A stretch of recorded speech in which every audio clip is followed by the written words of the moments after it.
I prefer being a brunette myself.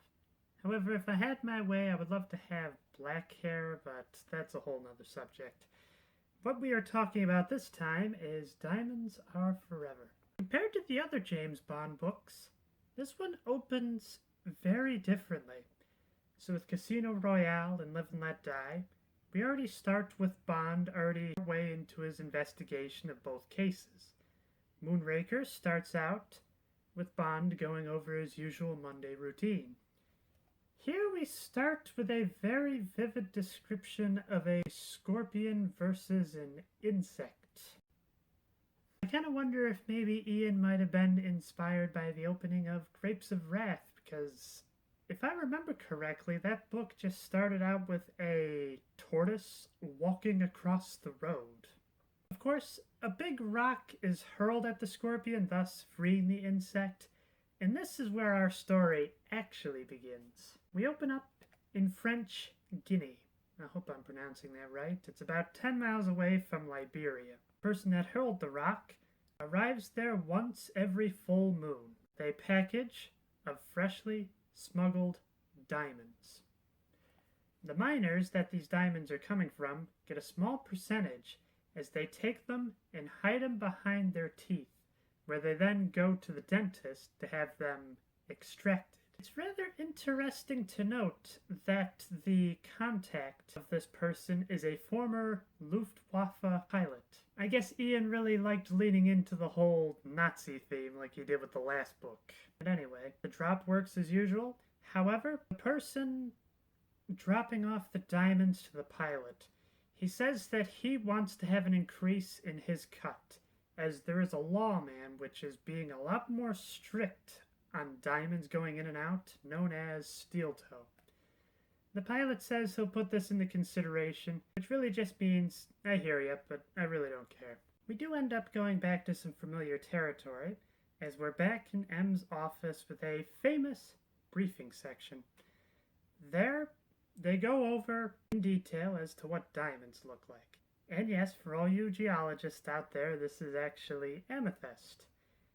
I don't have diamonds in my possession, and, well, quite frankly, I think diamonds are kind of boring to look at. I like something with a little more color in it myself. The first jewel that Bond looks at is just a common piece of quartz, to which Bond is like, well, this is a very nice looking specimen. Surely this must be the real diamond. To which M is like, nah, try the next one. Looks it up again, and after noticing the brilliance of it, he knows for sure what a real diamond looks like and how he's able to tell it apart from the cheap and common quartz. The book then goes into detail about different cuts of diamond as well as popular locations as to where they come from. The administration of diamonds, which I really wonder if they made that up for this book or if this is a real thing, is getting concerned as at least 2 million pounds worth of diamonds have gone completely unaccounted for. Sources indicate that such a thing would probably be going to America. With all the mafia activity, they definitely have the muscle as well as the brain power to be able to pull off such a smuggling operation. The plan is, Bond is going to sneak into this pipeline. They captured one of the agents, known as Peter Franks, and in his possession, he has a package of freshly smuggled diamonds. Because of this pipeline, he doesn't really have a whole lot of information to go on, except for the name of his next contact, Tiffany Case. And what's rather fascinating about this Peter Franks is he's being held at Scotland Yard. And here, Bond is getting all this information from a Mr. Valance, which helped out a lot in the Moonraker case. Before heading on to Tiffany, Bond has one last area he wants to look at first. The England chapter of the House of Diamonds. It seems rather suspicious that they don't really do a whole lot of business, but yet they still have the lights on, and on top of that, the owner goes to Paris once a month. Before going down there, though, Bond has a bit of makeup done to not only hide the giant scar which is on his cheek, but also just to make him seem more like a regular policeman rather than a higher-up agent trying to get information on a case. They do have a bit of a time crunch, though, as it's in the middle of summer, and the makeup job will only last for about 6 hours before the scar will reveal itself. Bond goes there with an escort, and it is quite some time before the owner comes back. The only thing to note is that an American bookie comes in and refuses to make a deal with one of the European clientele. At exactly 3:30, the owner comes in, to which Bond as well as the escort give him a real grilling trying to figure out where these missing diamonds are. On the way back to Bond's flat, the officer says that man was definitely not a diamond seller. He would have known that those 2 cuts I gave him do not exist. And there, Bond gets ready for his meetup with Tiffany Case, who is meeting him at a very seedy apartment in Trafalgar Square. I guess I should probably mention I spoiled a minor plot point here. So the contact was only known as T Case, no Tiffany. So when Bond goes to the appointed place, he goes in to see this gorgeous woman in her underwear. Bond is a little off-put by this when she says she's going to be right back and she's going to put on something a little more appropriate. All along the way, he's looking around the apartment trying to figure out what the T stands for. In the conversation, we find out that her name is actually Tiffany. So, they discuss details as to how on earth they're going to get the diamonds over to the American border. It is quite fascinating to note that Bond gives away his cover, saying that Peter Franks is just an alias and that James Bond is his real name. Tiffany's like, okay, well, this is something we can work with. So, James Bond, you are an avid golfer, and you are going over to the United States to check out some of the courses that the country has to offer. And along the way, diamonds are going to be smuggled in the golf balls that you're carrying. I will be with you. You won't see me, but you will feel my presence, and I will make sure that everything goes according to schedule. With everything set up, the only thing to do now is to wait. While Bond finds Tiffany to be drop-dead gorgeous, he realizes that he cannot destroy the integrity of the mission by spending the night with her. So, they go their separate ways to meet up at the airport later. Which was a pretty good thing for Tiffany, as right after Bond left, she goes out to a phone booth where there was a recording on the other end, where Tiffany confirms the details of the next drop point for the diamonds. Now, while this is going on, there's an investigation into the House of Diamonds, and it turns out that the head of the place was really just another alias, and their real name was Jack Spang. I hope I'm pronouncing that right. That seems to be one of the issues about reviewing books, is while I'm reading it, I might pronounce it one way, but other people might pronounce it another way. The only other thing to mention is that Jack has a twin brother in the United States named Seraffimo, both of which are part of the Spangled Mafia. In addition to having several pieces of property in Las Vegas, they have a very intricate distribution network, which makes sense for the case of the diamonds. The next day, Bond is met by a chauffeur who brings in the specially marked golf balls. He drives him to the airport, where he bumps into Tiffany. Everything goes along all right. However, the interesting thing to note about the flight is a rather mysterious character who is very obviously afraid of flying, and he has a briefcase in front of him that says his blood type is Group F.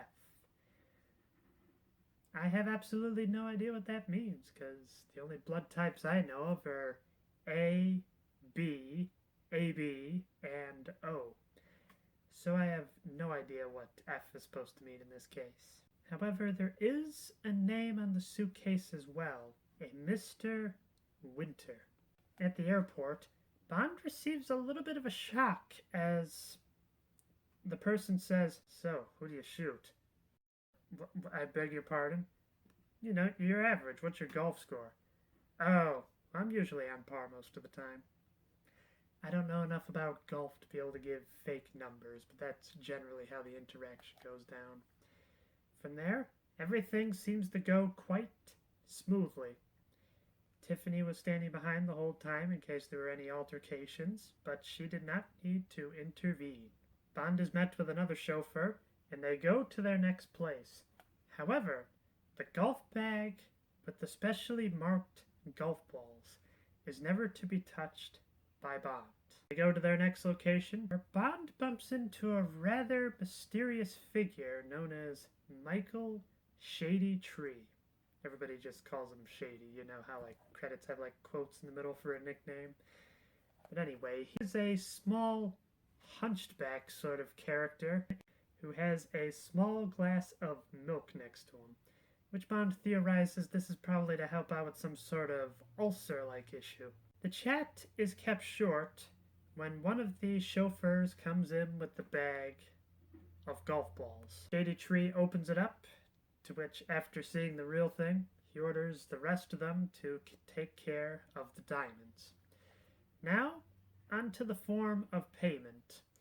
This is something that's a little complicated, as it's something that can't be completely traced. According to the story, Bond and Shady were involved in a bit of a bridge game, which Bond ended up winning $500 with, to which Shady pulls out a pen and then writes out a check for $500. Now, as for the rest of it, he is to take this money, go up to Saratoga Springs, and bet it on one horse. There, the money will be given, and provided everything goes well, he will be contacted for future jobs. Outside of the building, Bond notices a little engraving above a few diamonds. It says, "Diamonds are forever." Bond then tries to make his way up to Saratoga when he notices that he is being followed. He tries his best to lose his tail, but unfortunately it catches up to him. Bond turns around to see it is Felix Leiter. Of course, he looks a little different than the last time we saw him in Live and Let Die, as his right arm and his left leg are completely gone and are replaced with prosthetics, with Felix having more like a giant hook and kind of a peg leg for the leg itself. After realizing who it is, the pair decide to grab a drink together, to which Felix kind of goes over why he's in New York City. He, unfortunately, can no longer work for the CIA, as now his gun-firing hand is no longer available. However, his qualifications in being an intelligence had put in a good word for him in the Pinkerton organization, the Eye that Never Sleeps. His case is that he is investigating this Shady Tree, to which Bond invites Felix up to Saratoga to see what's happening. Felix is a little hesitant at first, but he goes for it.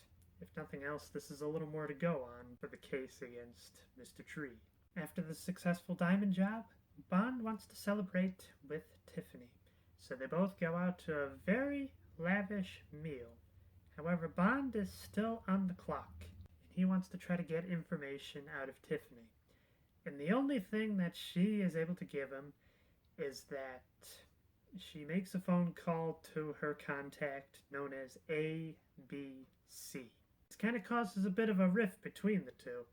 It seems like they're about to make up for a little bit. However, he's kicked out of his hotel and then spends the next day ordering in. After that, Bond is picked up by Felix in a rather unique car, to say the least. Essentially, it is a black Studebaker, but inside is the motor of a Cadillac, to which Felix calls it a Studelac. With this, the pair take a road trip up to Saratoga.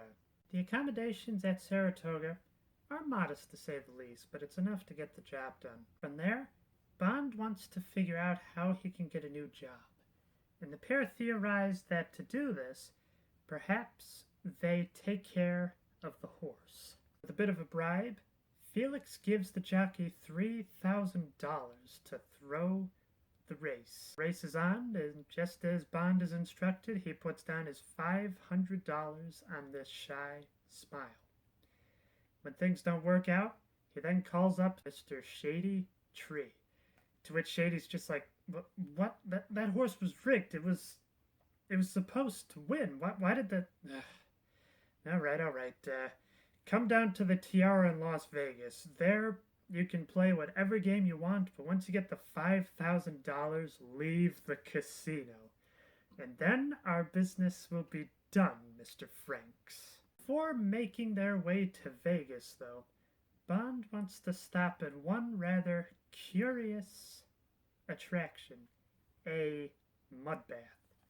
Although they also do offer sulfur baths as well, which makes the place stink like rotten eggs. In all honesty, the place is described to be a bit disturbing. Essentially, each person is kind of put in their own coffin, and then they just kind of soak in the hot mud, which I guess opens up all the pores and makes everything more rejuvenated. It is here, though, that Bond witnesses something even more disturbing. Two mysterious figures wearing black silk bags over their head come in, and they make quite a bit of a ruckus as they hold all the staff hostage at gunpoint. They want to find the jockey that was responsible for throwing the race.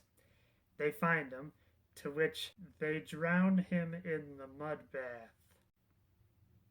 Well, it is the mob after all. You wouldn't expect them to get away with something that small, would you? Through the bag, Bond can not tell very much about who these creepy people are, but he does notice that one of them has a big wart on the back of his thumb. Felix is able to deduce that is Mr. Wint and Mr. Kidd. And what's rather fascinating about this pair is that they are a couple. And I find it rather fascinating that Ian says that it's a bit of a stereotype that gays are some of the worst killers out there. Well, I guess it's not as crazy as another stereotype he made up for his last book, where he said that gay people can't whistle. After the action being a little too hot in Saratoga, Leiter says that he will not be able to accompany Bond to Vegas. However, he does have a mutual friend there, a cab driver known as Ernie Serio. Once again, hope I'm pronouncing that right. Bond takes the plane to Vegas when he notices a very mysterious character in the airport with a portable shaving kit. Bond just kind of gives him a friendly nod before he is picked up by Ernie himself. While driving over to the Tiara, Ernie gives him a fair warning, saying, "That guy at the airport, he just took your picture. Your face is probably all over this town. Don't do anything suspicious. You see that desert out there? If you were to dig about 2 feet down, you would just see the countless bones of all those that crossed the Spangled mob in this area." Before heading into the Tiara, Ernie gives one last piece of advice. He says nobody in this town wears a jacket unless they're concealing firearms. Bond takes a look over the place, and he goes to the appointed table, where he finds that, of all people, Tiffany is the card dealer. From there, Bond is able to gamble as much as he needed, and is able to get his $5,000. However, Bond is not really content with this much, and he wants to have another job. So what he does is he takes his winnings, and then he goes to the craps table to win $20,000. This very much kicked the beehive, where Seraffimo Sprague even comes into the mix, trying to figure out what just happened. However, despite the upset, Bond is treated just like any other customer within the place. That is, until Bond heads over to get a haircut. The only other customer there is Seraffimo himself. He is getting a manicure done when the manicurist accidentally cuts his finger, to which he is just a raging volcano, especially with Bond escaping with all this extra money. He slaps her around, to which he finally says, "Fire her."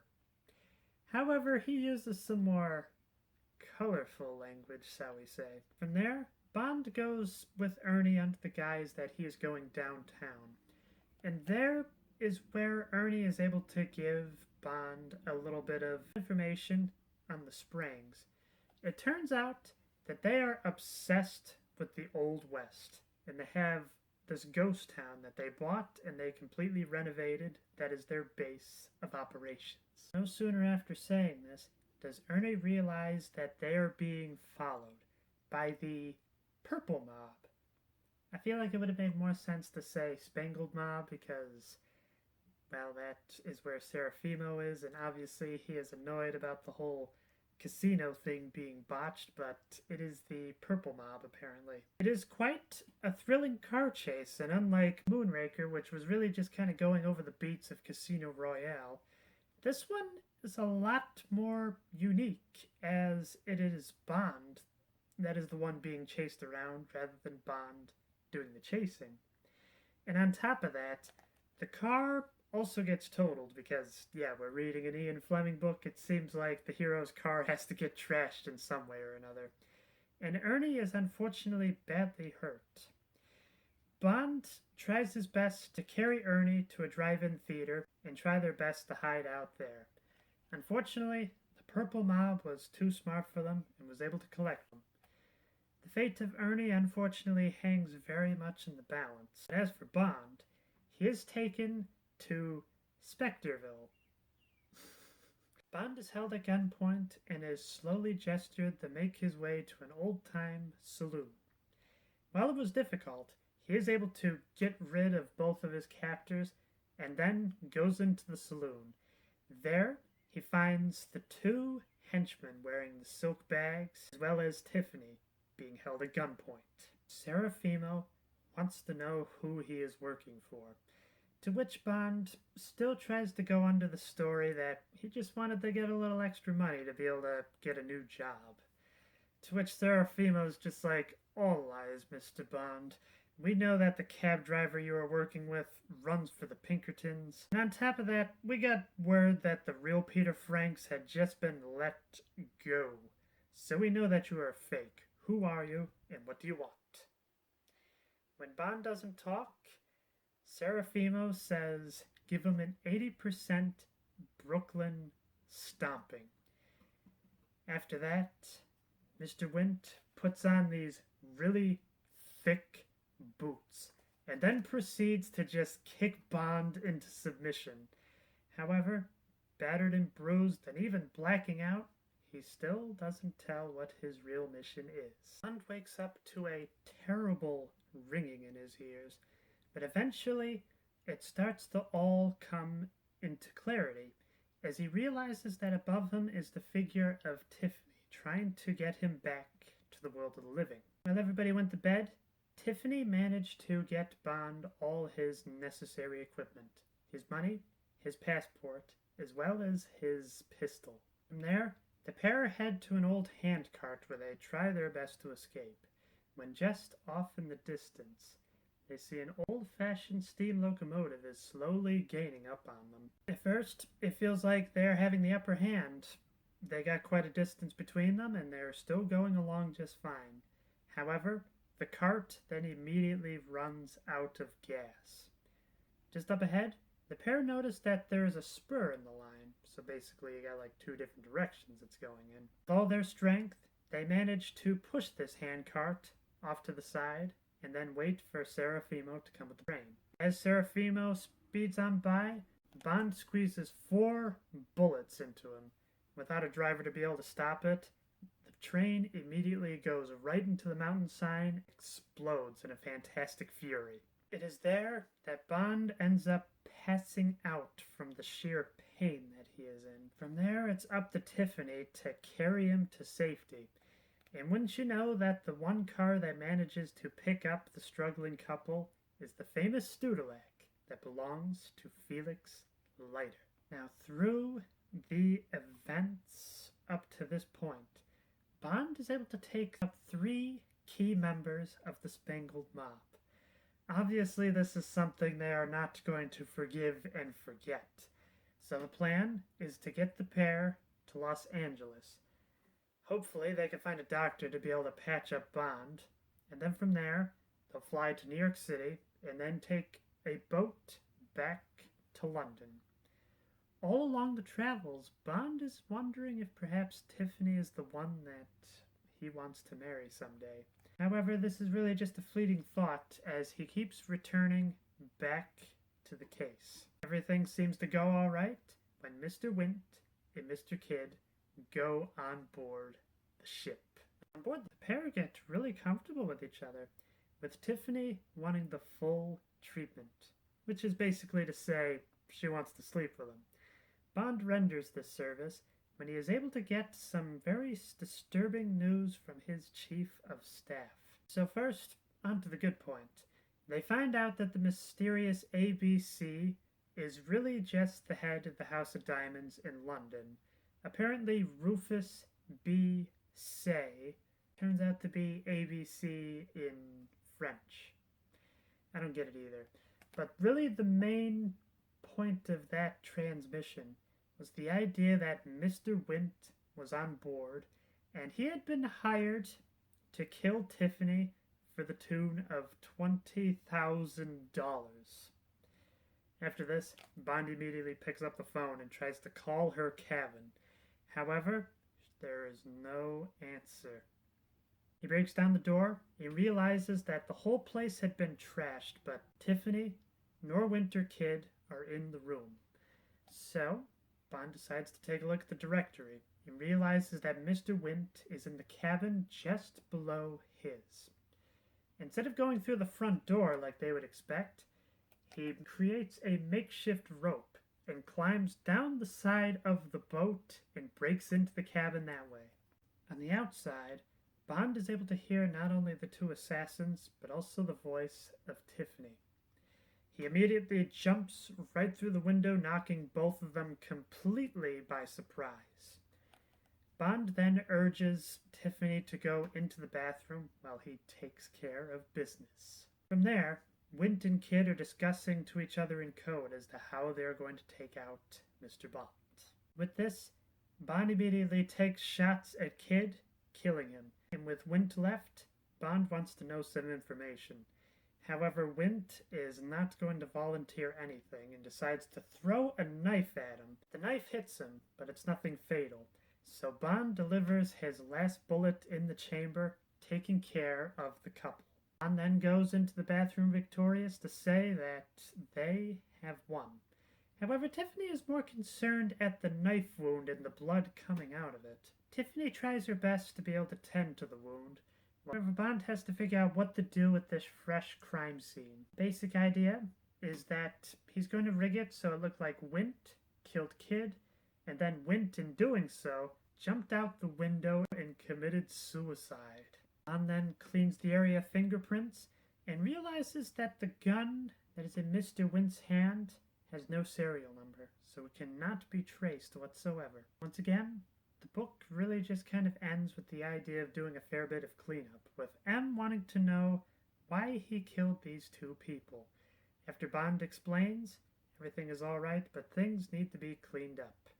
Tiffany had been cleared of charges and is currently living at Bond's flat, where she is taking care of the more domestic duties.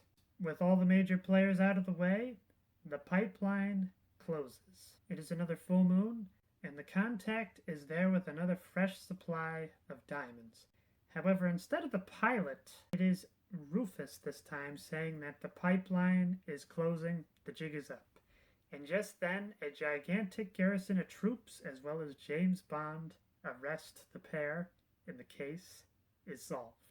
That is where the book ends. Now, as for trying to compare it to the movie, this is where we get two very different canons, shall we say. In the canons of the movies, the last movie that came out before that was On Her Majesty's Secret Service, which is probably the most story-driven out of all the James Bond movies.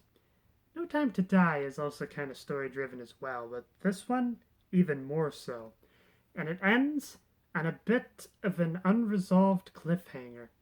So, there was a lot of people waiting for the anticipation of the next movie, Diamonds Are Forever, to get this conclusion.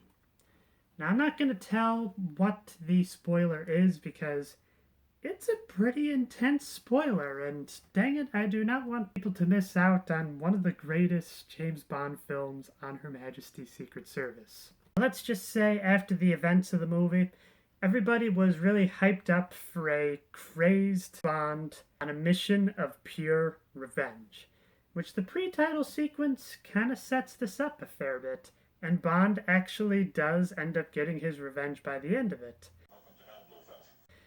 And then we kind of go a little bit into the idea that Bond is not satisfied with his revenge, that he wanted to have more. Blofeld's dead. Finished. The least we can expect from you now is a little plain, solid work. And then what follows is a very strange movie, to say the least. So a few of the details are actually carried over from the book, so there's this idea, this underground diamond smuggling. But the major difference is what these diamonds are used for.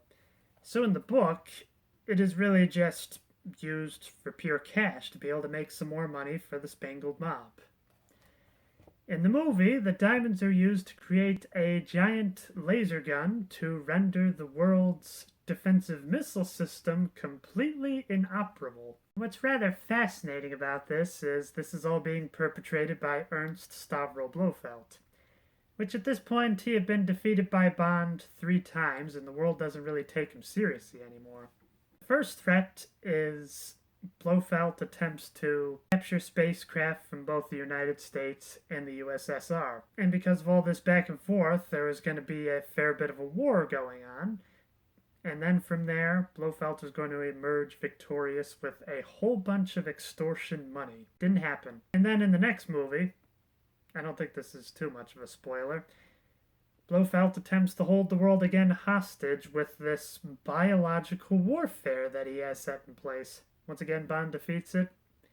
And so by the time we get to this third film of Diamonds Are Forever, settle by demands, or I'm going to make it so nobody can defend themselves.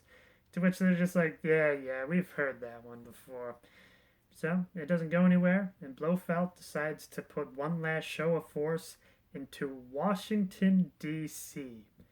Thankfully, Bond is able to stop him again, and unfortunately, due to a lot of legal concerns, we don't really get a satisfying ending of the major supervillain until For Your Eyes Only. And even then, because it's shrouded in a whole bunch of legality, it's not really a proper end to this supervillain. And on top of that, I may have mentioned in my last review that Moonraker is weird. But at least from the get-go, we are given the idea that Moonraker was meant to be a more lighthearted, fun adventure from the very beginning.